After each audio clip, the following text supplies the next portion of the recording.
जो दल्ले नु दल्ला न समझे ओ भी दल्लाए, दल्ले नु दल्ला न समझे ओ भी दल्लाए। जेड़े कंजर सूर बेगैरत ने उन्हां धमकियां देंदियां रहना है, सानू जिंदगी मौत दी परवाह नहीं, असां दल्ले नु दल्ला क्या। लो जी सुन ली जना इस बगैरत दी बकवास दल्ले दी कंजर दी, ते इहदी बकवास मैं तुहानू होर भी सुणावांगा, लेकिन उस तो पहले मैं तुहानू जेड़े नाल खान बने फिरदे ने हसन इकबाल साहब, इन्हां दे बारे थोड़ी गल करना चाहना। इन्हां दरअसल बनना चाहते थे एक्टर, सिंगर बनना चाहते थे, लेकिन उस फील्ड में ये नाकाम हो गए। ये सिंगर नहीं बन सके, एक्टर भी नहीं बन सके, तो इन्होंने शोहरत की कमी सी, शोहरत हासिल करनी सी, शोहरत लैनी सी, मशहूर होना सी, फेमस होना सी, इमरान खान बनना सी और पूरा पाकिस्तान ने अपना नाम कमाना सी। ते बंदा अपना नाम कमावन ले की कर छड्डे, कंजर इस तो वड्डा कौन हो सकता है। मेरी तरबीयत में गाली निकालना जायज़ नहीं, लेकिन मैं इस मुतमिन कंजर दे ठंडे कंजर नूं गालां कड्डांगा, क्योंकि ये कह रहा है कि बच्चियां नूं स्कूल ना भेजो, उत्थे जाके डांस करदियां ने, बच्चियां स्कूल जाके डांस सीखदियां ने। इस तो अगली जी गल करता है ठंडा वगैरह, तो वो इस तो भी खतरनाक कहता है कि बच्चियां जड़ियां औरतां ने जड़ियां दफ्तर जांदियां ने, उन्हां दी कमाई खान वाले सुअर ने, कंजर ने, बगैरत ने, दल्ले ने, और जरा दल्ले ने दल्ला ना आखे वह भी दल्ला है, तो असं तेन दल्ला आने पे कंजरा। ये बंदे ने एक्टर बनता बनता नाल खां बनया, नाल खां बिच कोई कामयाबी नहीं मिली, फेमस नहीं हो सके, मशहूर नहीं हो सकिया, तो फिर इस मुतमिन बगैरत ने दल्ले दगड़ दल्ले ने ये एक नात की तरह, एक नात की तरह ये प्रोग्राम बना दिता, तो एक नात की तरफ से इन्हें इन्नी बगैरती की कि जिन्नी मजम्मत की जाए उन्नी करके। अगे मैं तुहानूं इहदे होर भी क्लिप सुनावांगा, लेकिन उस तो पहले इहदी थोड़ी छतरोल करनी जरूरी है।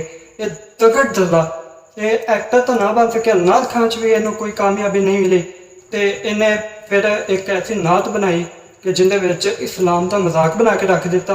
आप सल्लल्लाहु का अगे कह रहा है कि आप सल्लल्लाहु अलैहि वसल्लम ने फरमाया कि अपनी औरतों की कमाई ना खाओ, जेड़ा कमाई खाएगा वह सुअर कंजर है, कंजर बगैरत है। तो यह हम कुरान की हदीस की बेहुरमती कर रहे। उस तो बाद एक हदीस जी कि आप सल्लम के इलम के बारे कि इलम हासिल करना हर मुसलमान मर्द ते औरत ते फर्ज है।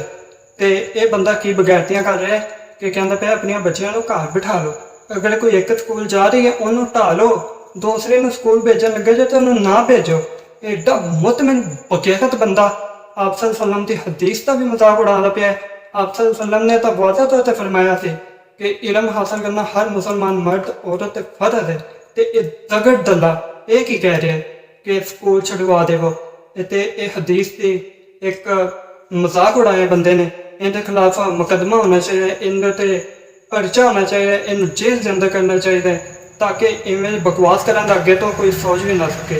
ये बंदा बहुत बगैरत किस्म का है, तो इन्हें ये जो बगैरती की है ना, यह बड़ी भैड़ी बगैरती कर गया।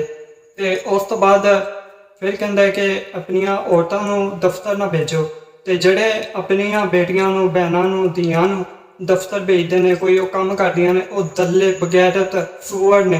वो कंजरा तुम ही सुअर है। अल्लाह ना करे, खुदा ना खास्ता कि हसन इकबाल साहब अगर कभी ऐसा टाइम आया कि तुम पैरालाइज हो जाओ, तो काम करन तुहाडे विच काम करन दी हिम्मत ना रह जाए, फिर तुसीं की करोगे?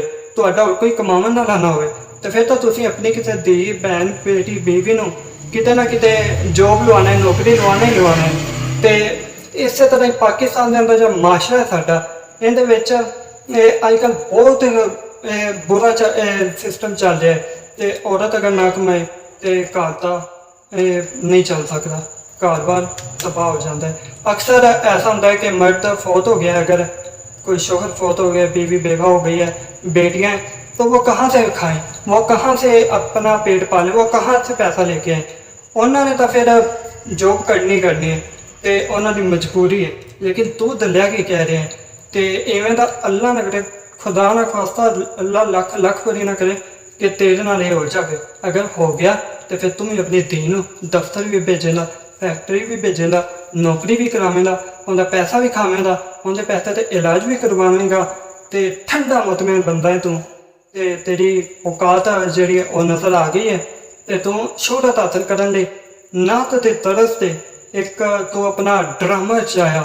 ਇਹ ਤੇਰੀ ਇਹਦੇ ਤੇ ਤੇਰੇ ਖਿਲਾਫ ਮੁਕੱਦਮਾ ਹੋਵੇਗਾ, ਇਨਸ਼ਾਅੱਲਾ ਜ਼ਰੂਰ ਹੋਵੇਗਾ ਤੇ ਤੇਰਾ ਪਰਚਾ ਹੋਵੇਗਾ। ਹਸਨ ਇਕਬਾਲ ਸਾਹਿਬ, ਤੈਨੂੰ ਨਾ ਇੰਨੀ ਜਲਦੀ ਮਾਫੀ ਨਹੀਂ ਮਿਲਣਾ ਮੇਰੀ ਕੌਮ ਕੋਲੋਂ। ਇਹ ਬਾਤ ਤੂੰ ਨੋਟ ਕਰ ਲੈ, ਤੈਨੂੰ ਮਾਫੀ ਨਹੀਂ ਮਿਲੇਗੀ ਕਿਉਂਕਿ ਤੂੰ ਦੀਨ ਇਸਲਾਮ ਦਾ ਮਜ਼ਾਕ ਬਣਾਇਆ ਹੈ। ਤੂੰ ਔਰਤਾਂ ਨੂੰ ਗਾਲਾਂ ਕੱਢੀਆਂ ਨੇ, ਮਰਦਾਂ ਨੂੰ ਗਾਲਾਂ ਕੱਢੀਆਂ ਨੇ, ਕੰਜਰੀਆਂ ਤੱਕ ਕਿਹਾ ਹੈ ਆਪਣੀਆਂ ਧੀਆਂ ਨੂੰ। ਅਗਰ ਜਿਹੜੇ ਸਕੂਲ ਭੇਜਦੇ ਨੇ ਉਹ ਕੰਜਰੀਆਂ ਬਣਾਉਂਦੇ ਨੇ ਤੇ ਕੰਜਰ ਤਾਂ ਤੂੰ ਹੈ ਸਭ ਤੋਂ ਵੱਡਾ।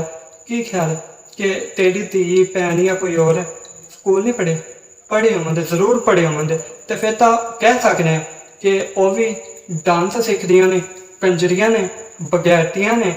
ਤੇ ਬਾਕੀ ਅੱਗੇ ਤੁਸੀਂ ਇਹ ਮੁਤਮਿਨ ਬਗੈਰਤ ਇਨਸਾਨ ਦੀ ਦਗੜ ਤਲੇ ਦੀ ਕੁੱਤੇ ਕਮੀਨੇ ਦੀ ਕੰਜਰ ਦੀ ਬਕਵਾਸ ਥੋੜੀ ਹੋਰ ਸੁਣਾ ਤੇ ਮੈਨੂੰ ਇਜਾਜ਼ਤ ਦੇਵੋ। ਇਹ ਇਨਸ਼ਾਅੱਲਾ ਇਹਦੇ ਤੇ ਮੁਕੱਦਮਾ ਹੋਏਗਾ।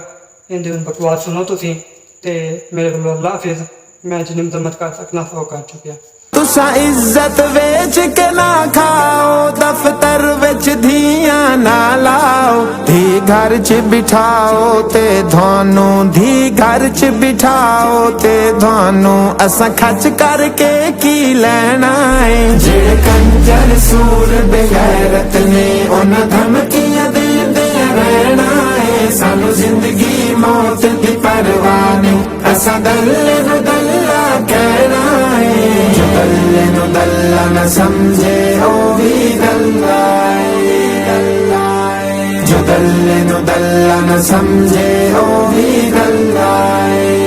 दयूस नू ए समझाया है मेरे पाक नबी फरमाया है, बेगैरत दल्ला जन्नत दी, बेगैरत दल्ला जन्नत दी, खुशबू तो भी दूर रहना है। जेड़े कंजर सूर बेगैरत ने उन्हां धमकियां देंदे रहना है। सानू जिंदगी मौत दी परवाह नहीं, असां दल्ले नू दल्ला कहना है। जो दल्ले नू दल्ला न समझे ओ भी